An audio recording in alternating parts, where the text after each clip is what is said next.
El tema es que tenemos derechos reales nuevos.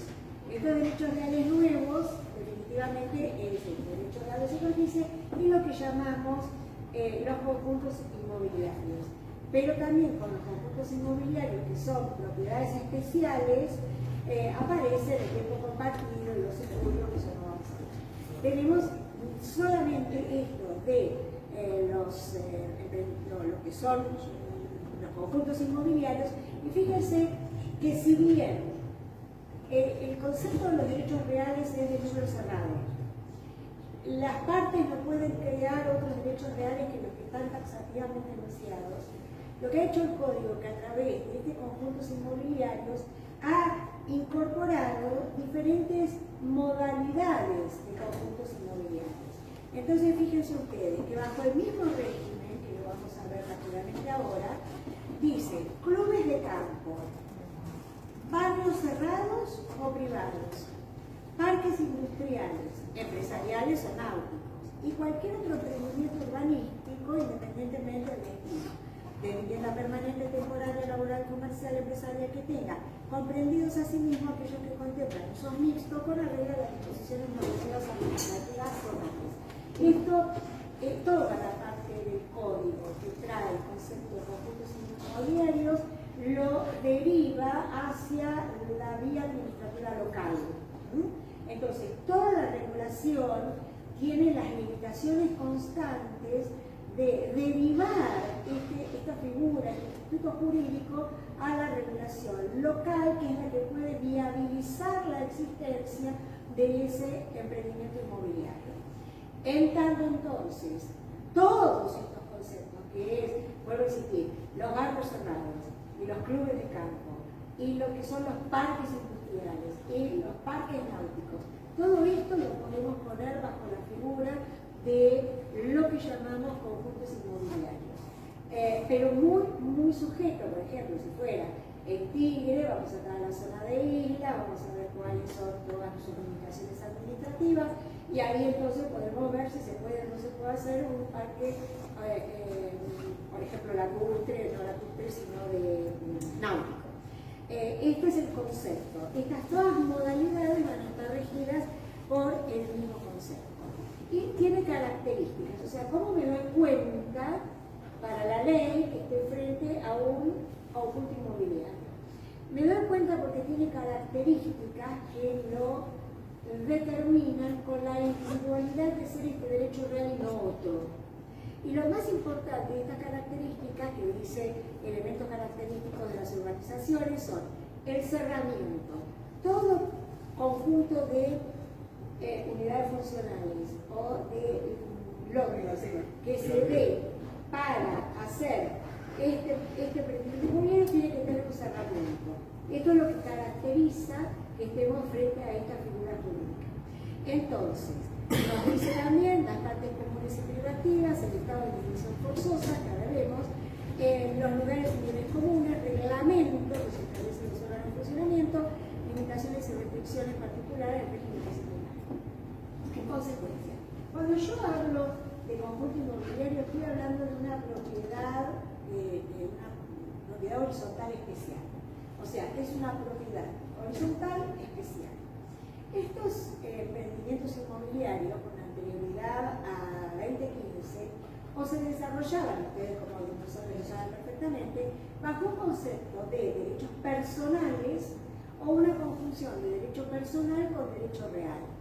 Entonces, a partir del 2015, todo emprendimiento que quiera hacerse bajo un conjunto inmobiliario, sea el country club, o sea un barrio cerrado, o un parque industrial, o parque náutico, todo lo que nos dice, lo vamos a tener que hacer bajo la propiedad horizontal especial. La propiedad horizontal especial se le van a aplicar todas las normativas de la propiedad horizontal que está regida en el título anterior y que no tenga modificaciones en esta parte del código. Esta parte del código trabaja mucho lo que dentro del reglamento de propiedad horizontal especial tiene que ver no solamente con los propietarios, esto es muy reglamentario del armado del reglamento de copropiedad y administración. Ahí hay que prever normas que habitualmente en otros emprendimientos inmobiliarios no se determinan, y tienen que ver sobre todo con quiénes son aquellas personas que pueden tener un derecho trasladado, sea personal o sea real, de la utilización de los espacios comunes de este emprendimiento, como así también lo que tienen es la admisión, el derecho de admisión, como también la restricción o limitación a la transferencia de las unidades funcionales. Y en principio tenemos que distinguir que actualmente el reglamento de propiedad horizontal, porque ahora no es de copropiedad, sino el reglamento de propiedad horizontal, genera un consorcio. Y este consorcio es una persona jurídica. Y esto es muy importante porque el consorcio como persona jurídica tiene órganos que en principio son el administrador, la asamblea y el consejo de propietarios, no de copropietarios, de propietarios, si esta figura última es prevista en el reglamento.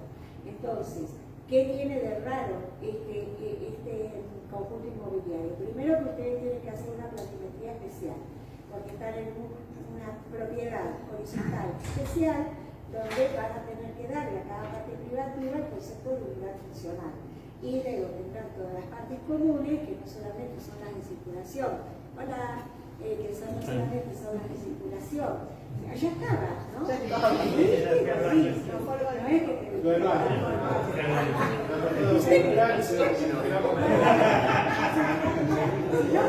si querías pasar desapercibido, he logrado que todos sepamos.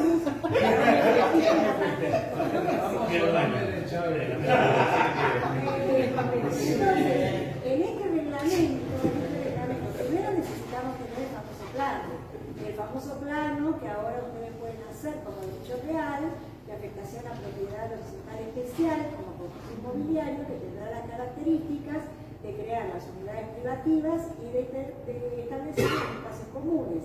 Los espacios comunes son principalmente para la circulación, para la comunicación entre las unidades y el exterior, y por supuesto lo que significa todos los lugares de esparcimiento, de juegos comunes, etc. ¿Qué vas a hacer? Una pregunta. Vos hablaste, Cristina, de la constitución del consorcio. Sí. Y hablaste del reglamento de propiedad horizontal. ¿Cómo uno puede interpretar la siguiente figura? Bien. Vos tenés unidades privativas que van a ser casi unos macizos, digamos. Sí. Y dentro de ese macizo tenés, por ejemplo, casitas. Sí. ¿No es cierto? Que dentro de la unidad privativa vos estableces un régimen de propiedad horizontal. Sí. Entonces la pregunta del reglamento de propiedad horizontal y de los consorcios. Sí. Vos tenés un consorcio que me dijo en el de todo el conjunto inmobiliario. Sí, eso lo Y después, todo el código anterior no es sí. Y después tenés un reglamento interno que tendrá que estar en consonancia con el código del conjunto. Sí. En cada una de estas unidades privativas. La pregunta es, ¿el administrador puede ser y el reglamento distinto o va a ser un único reglamento para todo y un único administrador para todo? En principio, esto estaba resuelto en un proyecto anterior de los subconsorcios y hoy no tenemos subconsorcios, entonces tenemos nada más que el consorcio de la propiedad horizontal. Pero lo que no quiere decir que por la finalidad que tengan en determinados lugares no se pueda armar un reglamento interno. Claro, porque vos en una propiedad horizontal, sí. Una unidad privativa dividida en propiedad horizontal, sí.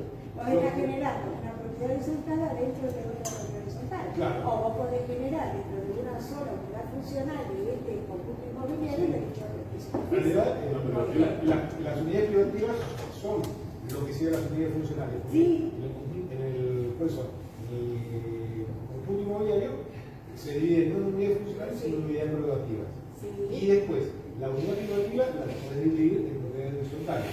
Exacto. Entonces, vos tenés un reglamento establecido para todo el conjunto inmobiliario y otro reglamento establecido para... Sí, pero eso tiene en el juego de los reglamentos internos, porque vos tenés que darle la unicidad de todas las unidades funcionales y la cantidad de unidades funcionales. Entonces vos podés decir el sector norte o el sector tiene un reglamento interno que tiene algunas otras características, pero en principio, al no haber subconsorcios, porque cuando había subconsorcios teníamos regulado eso en los proyectos, teníamos un administrador por cada subconsorcio. Hoy tenés una persona jurídica única con un solo administrador que es el representante orgánico de la persona jurídica, aunque hay un error en la terminología que se utiliza en esta parte del código porque dice al administrador se le aplican las normas de mandato. Y no son las normas de mandato que son convencionales, sino que son las normas estatutarias de un reglamento que nace y hace nacer una persona jurídica. Por eso hoy cambia el paradigma y la directriz de que la propia figura jurídica de persona jurídica de consorcio puede adquirir las unidades funcionales, que por ejemplo vas a una subasta y podría adquirir el consorcio como persona jurídica una unidad funcional de este consorcio mismo. ¿Se entiende? ¿Por qué? Porque antes no se le reconocía personalidad jurídica, se le reconocía que ostentaba esta administración algunos derechos de disposición y de adquisición, pero no tenía personalidad jurídica para ser titular de derechos reales. Hoy esto ya se resolvió, ya hace 10 años, y el consorcio entonces tiene esta personalidad jurídica como una sociedad anónima que su presidente es el que representa a la sociedad orgánicamente en sus relaciones con los terceros, y por supuesto internamente. Entonces eso es lo que tenemos que pensar hoy. Y tenés un estadio anterior que se llama estado de propiedad horizontal, y no tenés el derecho real de propiedad horizontal especial hasta que no aparezca la primera venta. Suponte que vos tenés un barrio cerrado con 100 unidades funcionales y hay un solo dueño. Afecta a las 100 unidades funcionales con una planimetría, que puede ser en construcción, a construir, etcétera, la provincia de Buenos Aires, te mandás el reglamento de propiedad horizontal especial, van a hacer el estado de propiedad horizontal, pero no voy a tener el derecho real de propiedad especial hasta tanto no venda la primera unidad. Cuando ven, esto pasa lo mismo en la propiedad horizontal común. Cuando vendo la primera unidad, tengo entonces el derecho real de propiedad horizontal especial, que es este emprendimiento inmobiliario, que es el conjunto inmobiliario, ¿sí? Ante un embargo supuesto, sí, son todos los consorcistas que deben hacer frente. No, bueno, a ver, si es una deuda del consorcio, sí, los propietarios que conforman esa persona jurídica, consorcio, con sus aportaciones y son las expensas, tienen que hacer frente, con una expensa especial, tienen que hacer frente a esa deuda si es deuda del consorcio. Si es deuda individual de cada uno de los particulares, lo único que se juega es la unidad que es debatida. Entonces, tenés el administrador que dice, bueno, ahora está llegando, que sale, que llega a ustedes, por ejemplo, acá en Vicente López, las deudas de los consorcios por AISA. Entonces son deudas monstruosas que se pagan por consorcio, pero hay que estar muy atentos a ver si están pagas o no, porque están apareciendo deudas, porque a veces los administradores del consorcio dicen que no sabían que había que pagar. Así que hay que tener mucho cuidado con ese tema. Si bien no es optativo de nada más que ir a pagar o una ejecución de AISA, en definitiva hay que estar atentos con esa característica.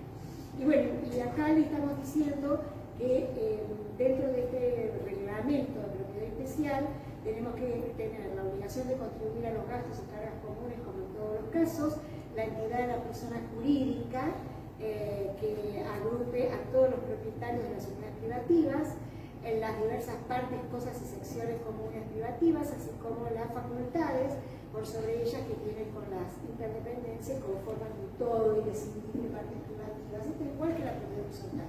No le podemos dar tierra propia.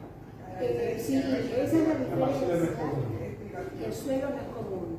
Entonces el suelo es propio porque está generando una unidad funcional sobre suelo. Entonces esto es lo que lo caracteriza las diferencias, que acá se las pusimos para que las tengan más esquemáticamente, que dice las características clave del conjunto inmobiliarios partes comunes y privativas. Lo dijimos, la existencia de áreas compartidas, vías de acceso, zonas recreativas, unidades individuales, casas o departamentos, el cerramiento, que lo dice todo el artículo, el conjunto inmobiliario está generalmente cerrado, delimitado por espacio específico, y la intención forzosa y perpetua de partes comunes que pueden ser divididas, interferidas individualmente.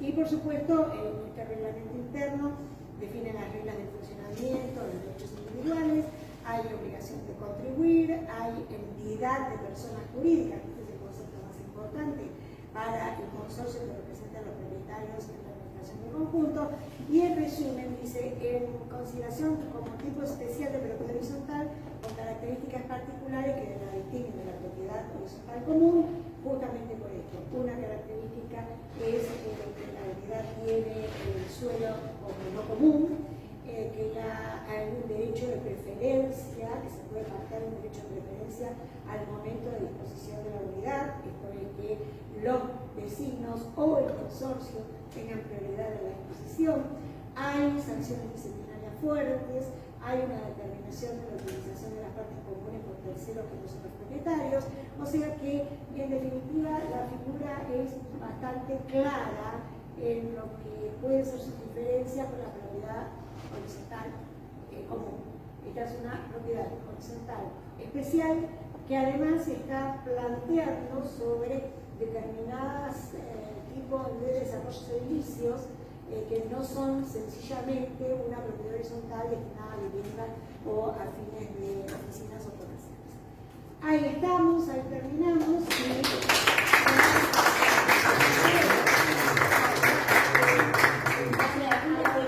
Sí, claro, yo tengo una pregunta. Si me quieren decir no me gustó nada, todo lo que Yo tengo una pregunta de un colega que no pudo venir. bien, muy bien.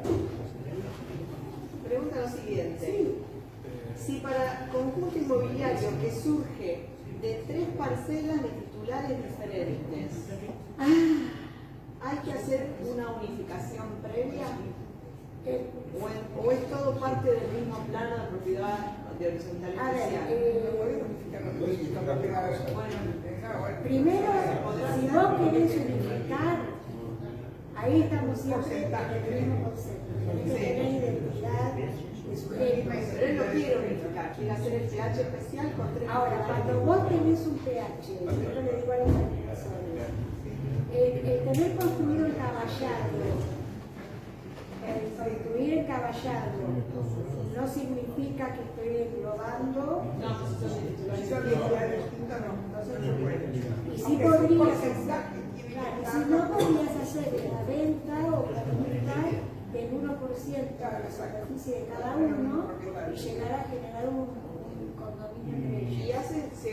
Y seguro que la respuesta la tenía, porque me pone, segunda pregunta, los titulares dominiales, bueno, deben ser iguales, o cómo actúa la figura del fideicomiso. Si los 3 titulares arman el fideicomiso y cada uno pone una parcela, ¿cómo sería el procedimiento para el Bueno, a ver, pH estamos en especial? lo mismo, va a ser un fiduciario único que va a ser dueño de las 3 parcelas. Puede hacer Ahí un está pH especial. solicitando titularidad dominial, porque es una titularidad dominial que es temporaria también, que está sujeta a plazo a condición resolutoria y que es un fiduciario que va a recibir de los 3 fiduciantes distintos un predio, pero que cada uno de ellos va a tener el concepto de dominio fiduciario cabeza de una única persona. Y ese dominio fiduciario cabeza de una única persona después va a responder a una afectación a este derecho, si se puede hacer. O sea, la estás unificando.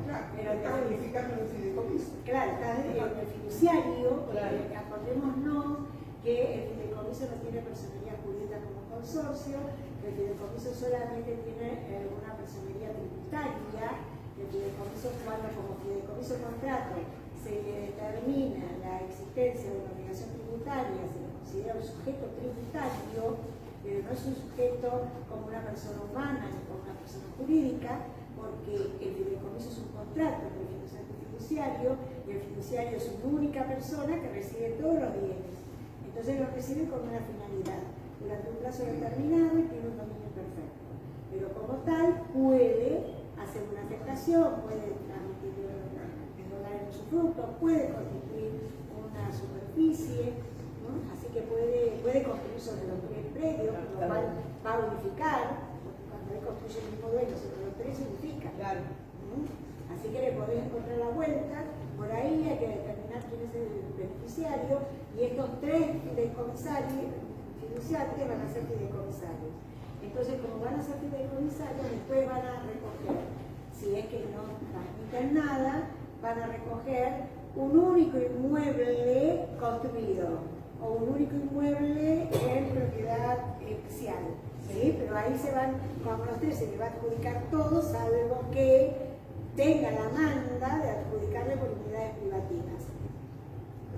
Habría que pensarlo bien, porque el que tiene unidad privativa tiene una parte de la parte común.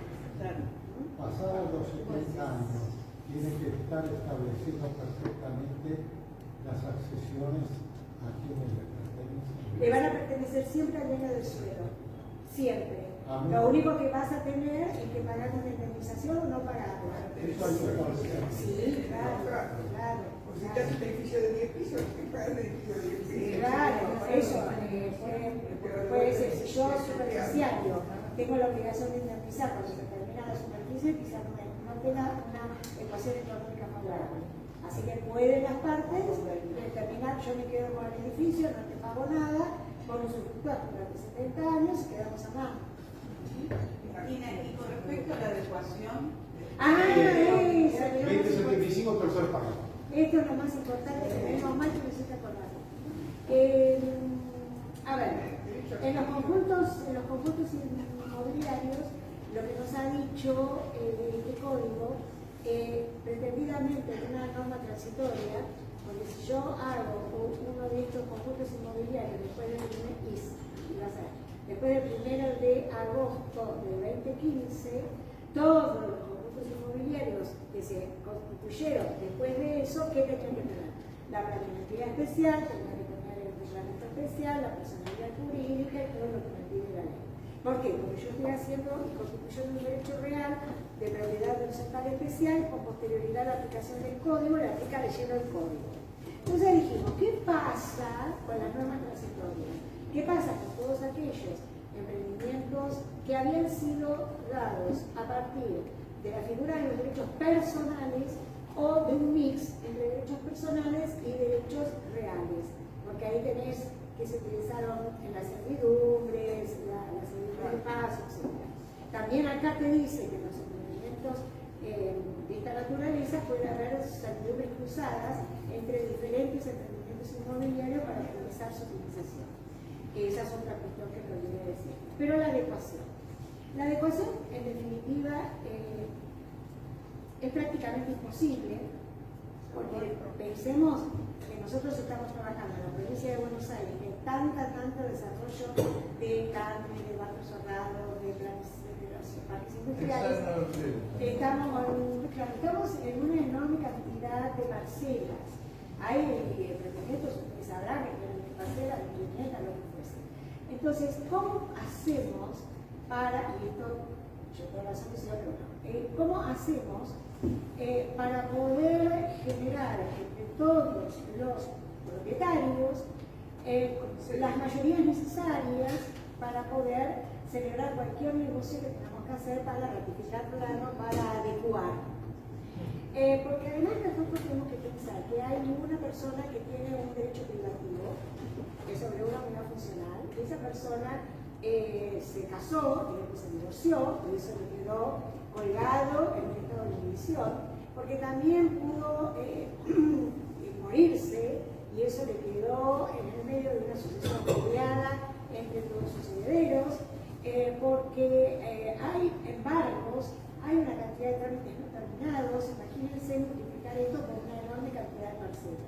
Entonces es una cuestión prácticamente imposible, que por eso todos los emprendimientos que tenían unidades de construcción, a construir, etc., apareció la normativa de la provincia que dice, bueno, no regularizemos todo, regularizar esta parcela y seguir para adelante con las transmisiones nominales.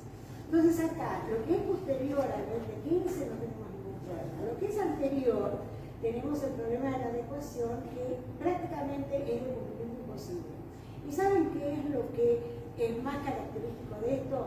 Es que la normativa de la adecuación no tiene ninguna, ni plazo para cumplimiento, ni tiene sanción. Entonces todo el mundo quedó en la nebulosa y entonces hicieron la plancha justamente para ahora pasó que en la Ciudad Autónoma de Buenos Aires hubo un director de la Inspección de Justicia, que es la que regula la actividad de las personas jurídicas con domicilio en la ciudad, y lo que advirtió Nielsen fue que en definitiva había muchos emprendimientos inmobiliarios de esta naturaleza que tenían a sus desarrolladores y a sus administradores con las figuras jurídicas de sociedades inscritas en la IGJ. En mi caso, en mi barrio. Bien. Entonces vino Nielsen y dijo mágicamente que en el plazo de un año y hasta fin de no recuerdo qué año, había que regularizar. Y que todas esas sociedades tenían que regularizar todo esto, se iban a quedar con una cantidad de sanciones y que, bueno, ahí empezaron todas las sociedades a ver si podían cambiar domicilio. Entonces, si se arrepiente el domicilio capital, tenía que hacer malabares para cambiar el domicilio de esa sociedad e irse para la provincia de Buenos Aires. Pero, gracias a Dios, cambió el gobierno y cambió el vino Vítor, que, bueno, yo trabajamos con Vítor hace más de 40 años y es un hombre muy inteligente y en definitiva lo menos que sacó toda esa hojarasca que te volvía loca a las sociedades que tenían domicilio capital, que no fue solamente eso, que tuvieran objeto único, que tuvieran directores, que tuvieran los síndicos y que sacaba constantemente normativas determinando como autoridad de aplicación de las sociedades o de las personas jurídicas con domicilio capital, te volvía loco. Entonces ese intento de adecuación por ese lado también quedó de lado, o sea que no se hizo. Porque realmente es imposible tener las voluntades de todas las titularidades. Ahora yo le voy a decir cómo se puede hacer.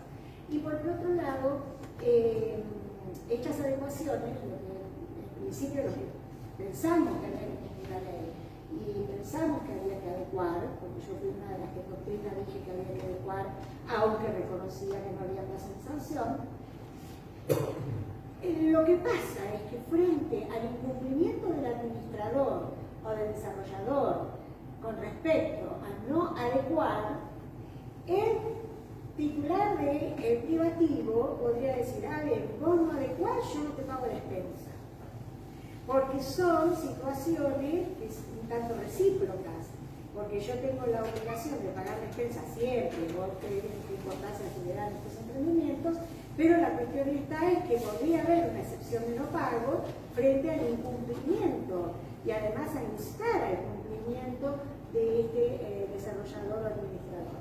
Entonces, fue realmente un enfrentamiento de respuesta improbable o imposible.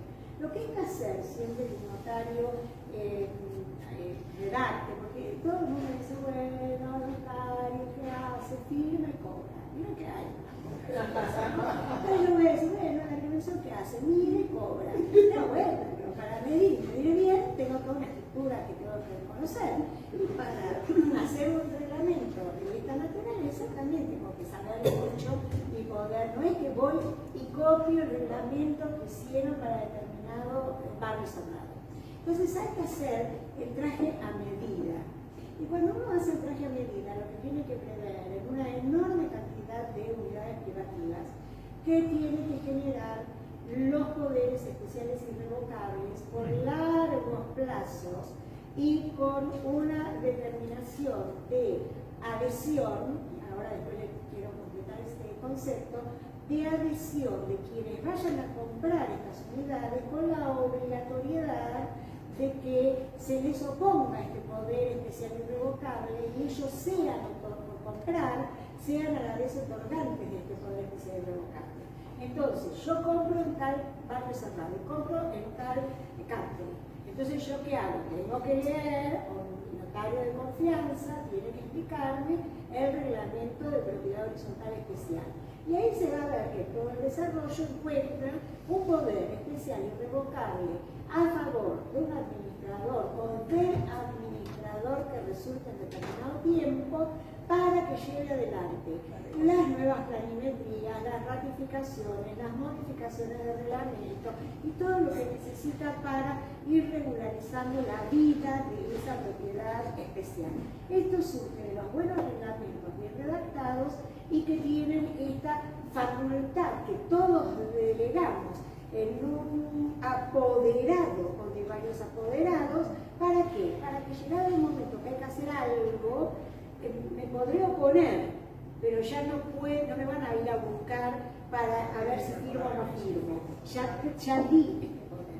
Y aunque muera la persona porque es irrevocable, lo que maneja es el plazo. Puede ser un poder que es irrevocable a 50 años, siempre y cuando el poder hoy necesita una base que lo haga a la irrevocabilidad, que es el propio reglamento y su necesidad de modificarlo. Eso es la causa del poder. Le podés dar un plazo extensísimo, por ejemplo 50 años, pero hoy se necesita una fecha cierta. Entonces, la fecha cierta se compone del día mesiario. No es lo mismo que decir, por ejemplo, le otorgo poder mientras sea necesario cumplir con el objeto. Yo no sé si va a ser 10 años, 20 o 50. Yo le otorgo el poder por 50 años directamente y que la persona poderrante muera, y le voy a decir hasta el 1 de enero de 2094. Bueno, entonces, esto es un poder bien dado, que se lo podemos dar a una persona en particular o a quien resulte el administrador, el desarrollador en un determinado momento. Sabemos que el poder especial irrevocable no se revoca salvo justa causa judicial, o sea que por más que des el poder, también podés sacar del poder si hay alguna causa judicial probada. Y todo esto se puede hacer, y no se lo dije, porque en los emprendimientos inmobiliarios, todos los contratos que se celebran son contratos por adhesión con cláusulas predispuestas. Entonces ahí voy a tener un consumidor inmobiliario que si quiere comprar en un determinado barrio cerrado, tiene que tolerar y aceptar, las conozca o no, esas cláusulas que son cláusulas predispuestas por el desarrollador o el dueño del terreno o los condominios. Pero cuando yo voy, me dicen, no, porque usted tiene el 3,4 porcentual y tiene que circular de derecha a izquierda y tiene que circular a derecha a izquierda. Yo le voy a decir, no, yo voy a circular a 60 y de izquierda a derecha. No, son cláusulas que usted tiene que edificar con indicación edilicia el ladrillo a la vista, dice, no, a mí no me gusta, voy a poner mármol. No, usted está dentro de un contrato por adhesión con cláusulas predispuestas que genera una comercialización por derecho, que está regido además por el derecho del consumidor, por eso está protegido, y que con estas cláusulas predispuestas lo que hacemos es viabilizar la gestión y no generar el inconveniente de que tantas voluntades como propietarios, clientes o propietarios se vuelvan locos en una asamblea.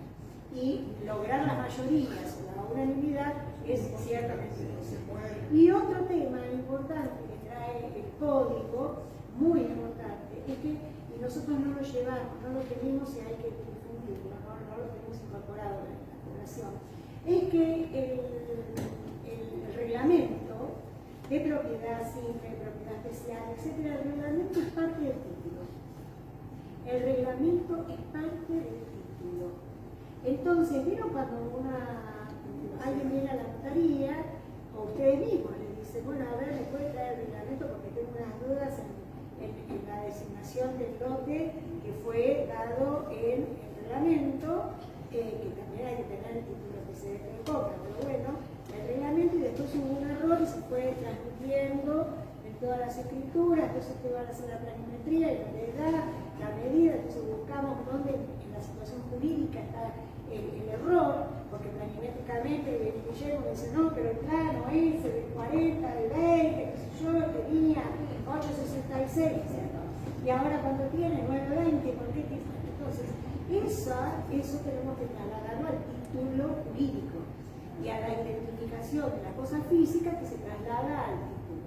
Y este reglamento es parte del título. O sea que, aún cuando nosotros somos consumidores de un inmueble que lo voy a comprar en el no renta, tengo que tener mi título, y además tengo que tener, si no es un primer testimonio del reglamento para cada uno de los consorcistas, que sería muy poderoso, por lo menos una fotocopia certificada del título del reglamento, porque ese reglamento es parte de nuestro título.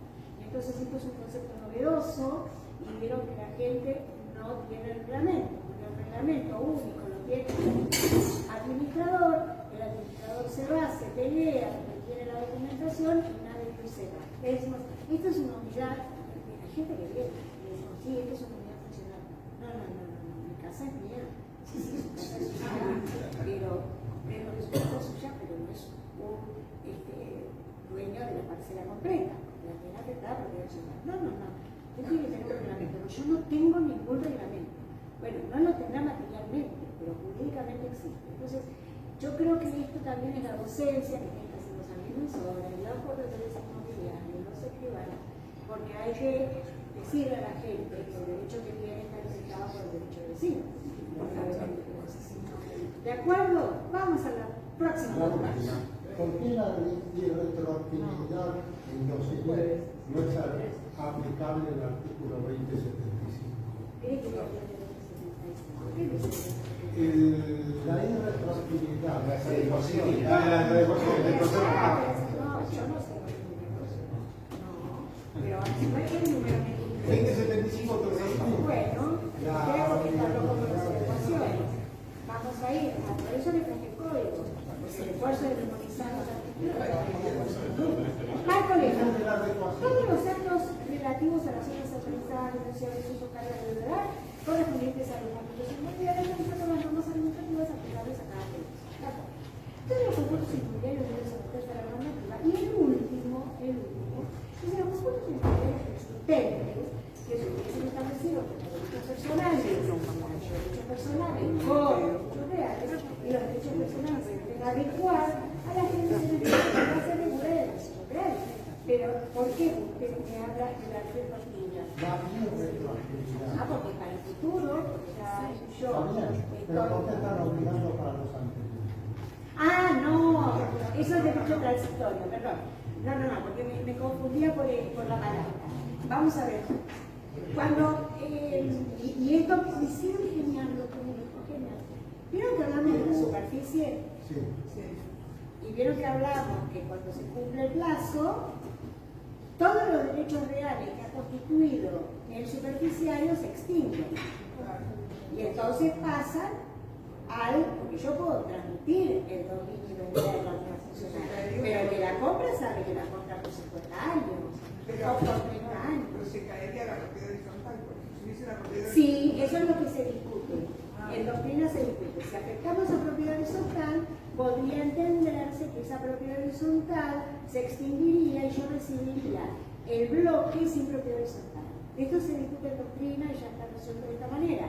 Como es un derecho real que tiene una fuente convencional, estos temas hay que determinarlos en la famosa constitución de la superficie. Entonces, le quitamos el efecto de esta retroactividad y podemos determinar que si hubo afectación a ciertos derechos reales, con consentimiento de quien es el dueño del suelo, podría conservarse. Entonces no habría la irretroactividad que le están diciendo que cuando cuando el plazo, la condición extingue la superficie, vuelve este derecho de superficie limpito, sin ningún tipo de gravamen, sin ningún tipo de afectación a propiedad horizontal. Si hizo una venta, la venta está condicionada a esa venta. Entonces, ¿qué hay que hacer? Hay que evitar este principio de la retroactividad o irretroactividad. Hay que decirlo. Me quedo con esto. Ahora le decimos que todo el mundo. Entonces, esto se puede convencionalmente modificar. Pero lo que me está preguntando, ¿tu nombre cuál es? Hugo. Lo que me pregunta Hugo es interesantísimo, es muy especial y se llama derecho transitorio. Derecho transitorio. Porque el artículo 7 de nuestro Código Civil y Comercial de la Nación marca la aplicación de la ley en el tiempo y en consecuencia te dice que cada ley que comienza a tener su vigencia o desde el día de la publicación o desde los 8 días de la publicación o cuando la ley determine su aplicabilidad, va a regir. ¿No es el boletín oficial?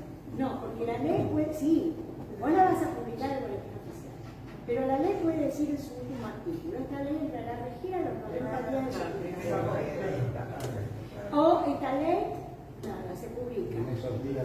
Entonces se publica, no te dice cuándo entrará en vigencia, son 8 días después de la publicación porque es un mandato constitucional y de todo. Entonces, y otros te dicen no, en tal fecha o inmediatamente.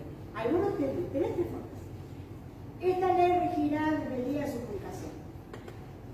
Cuando publicada está vigente. No dice nada, no dice cuándo.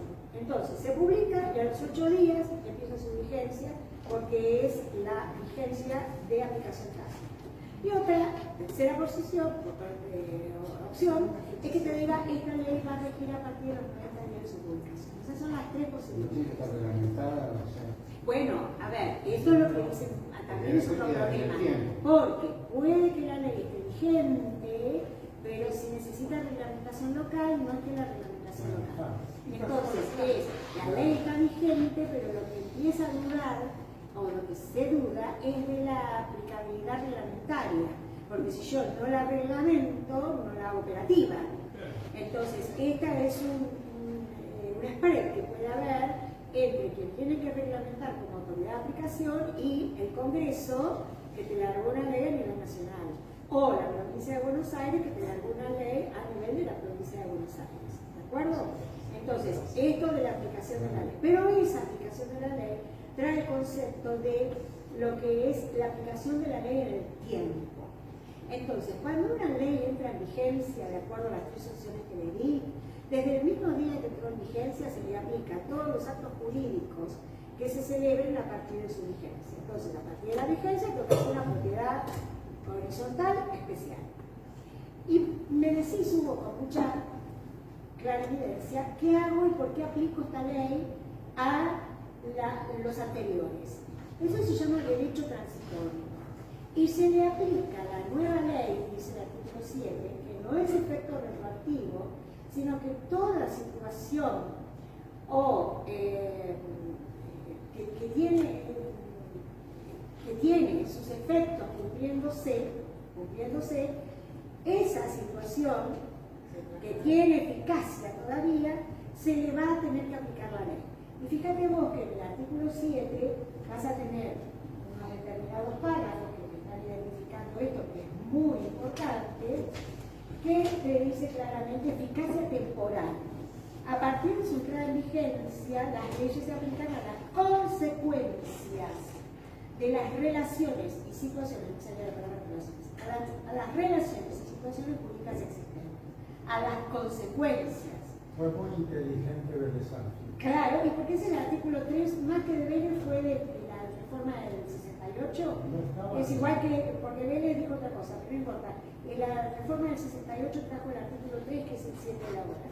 Después te dice, las leyes no tienen efecto retroactivo, no lo tienen el efecto retroactivo, sean o no de orden público, excepto disposición en contrario. La retroactividad establecida por la ley no puede afectar derechos amparados por las leyes constitucionales.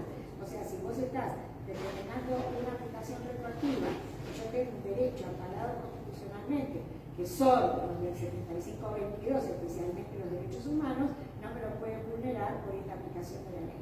Y después tienen los contratos, que son las leyes supletorias, no son aplicables a los contratos en curso de ejecución, con excepción de las normas más favorables al consumidor en la relación de consumo. Pero o sea, por esto, entonces, el tercer párrafo del 2075 sí, se está oponiendo a lo que se está leyendo del artículo 7. sí, pero lo que te está diciendo es, como yo tengo una normativa actual y tengo situaciones y relaciones jurídicas que existen y que están generando efectos, los impacto con la nueva ley. Eso es lo que te está diciendo. Por eso toca adecuar. Por eso toca adecuar y no podemos adecuar. Bueno, quiero hacer una pregunta. qué suerte, me encanta. No, cuando vos hablaste del derecho real de superficie en una propiedad horizontal, Sí. fíjate que yo tengo una unidad muy grande. Sí. En ese derecho de superficie va el derecho de la superficie, pero no del terreno que corresponde. No, porque, a ver, tenemos Sí, pero muchas, el terreno hay queda muchas, fuera. hay muchas opciones para combinar el derecho de propiedad horizontal con el derecho de superficie. Vuelvo a insistir en este concepto. Puede un superficiario que ya construyó o que adquirió un inmueble en bloque, siendo superficiario, afectar a la propiedad horizontal. Todo. Y esto es lo que la colega que se estaba preguntando de qué hago con esa propiedad horizontal cuando se extingue la superficie. ¿Se queda o se va? ¿Se extingue o se mantiene?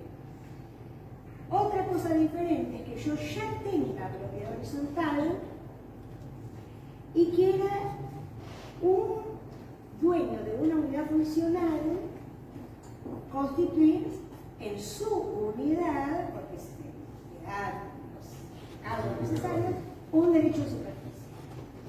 Es el derecho del derecho.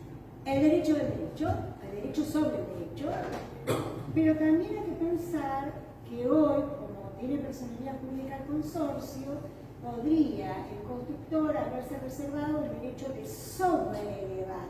Eso es un derecho histórico del derecho argentino, creado por los usos y costumbres, no regulado expresamente, creado por el notariado y por esta combinación de emprendimientos inmobiliarios, agrimensores, etcétera, donde hay una unidad que puede ser la unidad del segundo piso y me da para edificar 3 pisos más. Entonces, cuando yo edifico sobre una propiedad horizontal con derecho de sobrelevar, ahí tengo un régimen absolutamente distinto, tengo que regular muy bien el derecho de sobrelevar, hay que ponerle todas las condiciones por escrito, desde cómo se va a edificar, qué materiales vas a utilizar, qué horario de edificación vas a tener, quién es el propietario de lo que se va a sobrelevar, cómo lo vas a modificar en el reglamento, cómo vas a hacer la adjudicación de las unidades resultantes al que las haya construido, cuáles son las contraprestaciones. ¿Entiende esto? Pero va a ser... Sí, además es estructural, pero a ver, por lo general cuando se reserva el derecho de sobrelevar sobre edificación, es que la edificación está comprometida ya para soportar una elevación de mayor cantidad de pisos. ¿Sí? Ahora, si vos vas a hacer, porque he tenido sobre todo en el interior de la provincia hace mucho, hay familias que tienen unos inmuebles enormes, que están a mitad de manzana o que entran por una manzana y salen por la otra, y sus herederos empezaron a edificar en plan de negocio algunas unidades y le quedó todo un terreno enorme. Entonces, ¿qué hago con el terreno? Lo afecto a propiedad horizontal, tengo una unidad de construcción, una unidad a construir, o le meto una superficie. Entonces, son soluciones alternativas que hay que analizar la fase fáctica para decir cuál es la mejor solución. Pero tenemos que deslindar el derecho de sobrelevar con el derecho real de superficie, que si bien parecería que son lo mismo, porque yo podría sobrelevar a través del derecho real de superficie, porque tengo una superficie que no tiene siempre que ser el suelo, puede ser el vuelo, y arriba de esto yo voy a edificar. ¿Y por qué? Porque tengo un derecho de sobrelevar, pero si sobreelevo, el dueño de la cosa va a resultar ser de forma ilimitada el que construyó con el derecho de sobrelevar porque compró ese derecho de sobrelevar. ¿Entiendes? En cambio, si yo hago un derecho de superficiario, lo va a tener por 10 años, 20 años, 70 años.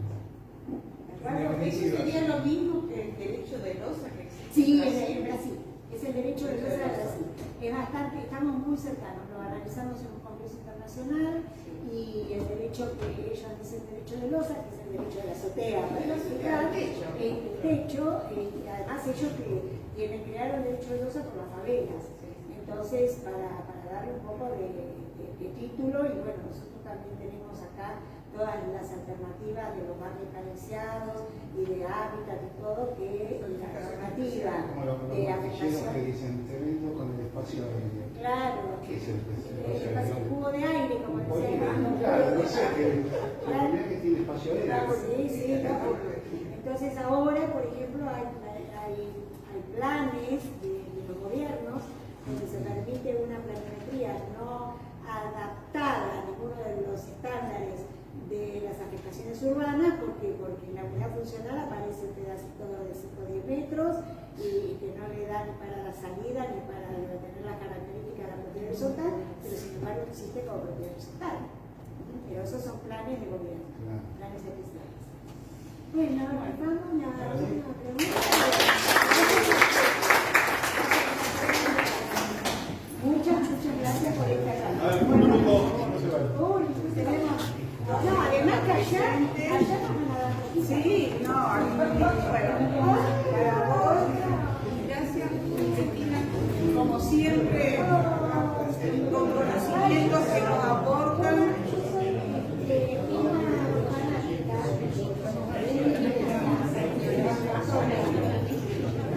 Les cuento que mi madre siempre una pintora, lo que hacía es que yo me hacía café con leche, estudiaba.